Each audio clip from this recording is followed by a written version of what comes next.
Spreadsheet तो हम सब इस्तेमाल करते हैं, है ना? पर इसके पीछे एक बहुत बड़ा राज छिपा है।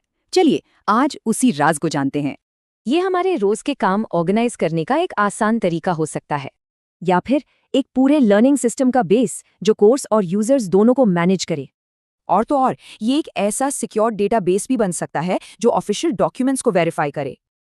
तो इन सब में कॉमन क्या है इनका सीक्रेट? चलिए पता लगाते हैं। यकीन करना मुश्किल है, पर ये सभी सिस्टम्स एक सिंपल सी स्प्रेडशीट से चलते हैं। तो देखते हैं कि कैसे एक मामूली सी लिस्ट एक पावरफुल एप्लीकेशन में बदल जाती है। शुरुआत एक पर्सनल ट्रैकर से होती है जिसमें असाइनमेंट्स और डेट्स के कुछ कॉलम होते हैं। पर वही स्ट्रक्चर हजारों आईडीज और डॉक्यूमेंट संभालने वाला एक पब्लिक डेटाबेस भी बन सकता है।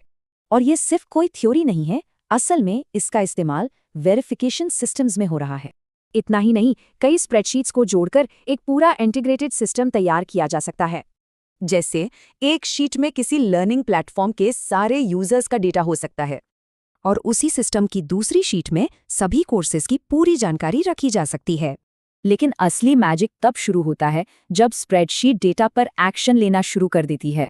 सोचिए, बस एक फॉर्म भरा जाए और एक नया डॉक्यूमेंट अपने आप तैयार हो जाए, वो भी बिना किसी मेहनत के। ये मुमकिन है क्योंकि स्प्रेडशीट के अंदर ही कुछ इंस्ट्रक्शंस होते हैं जो उसे बताते हैं कि क्या करना है। इसी से सब कुछ जुड़ जाता है। स्प्रेडशीट अब एक रिलेशनल डेटाबेस की तरह काम कर रही है। चलिए अब सबसे एडवांस्ड एग्जाम्पल देखते हैं कि ये सब मिलकर एक पूरा रिसोर्स पोर्टल कैसे बनाते हैं।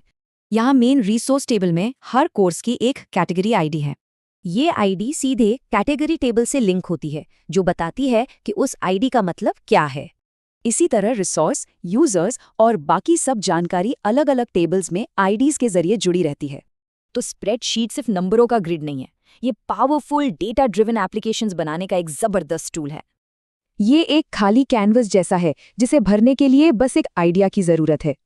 अब जब ये राज खुल गया है, तो इससे क्या बनाया जा सकता है, क्योंकि यहाँ लिमिट सिर्फ इमेजिनेशन की है।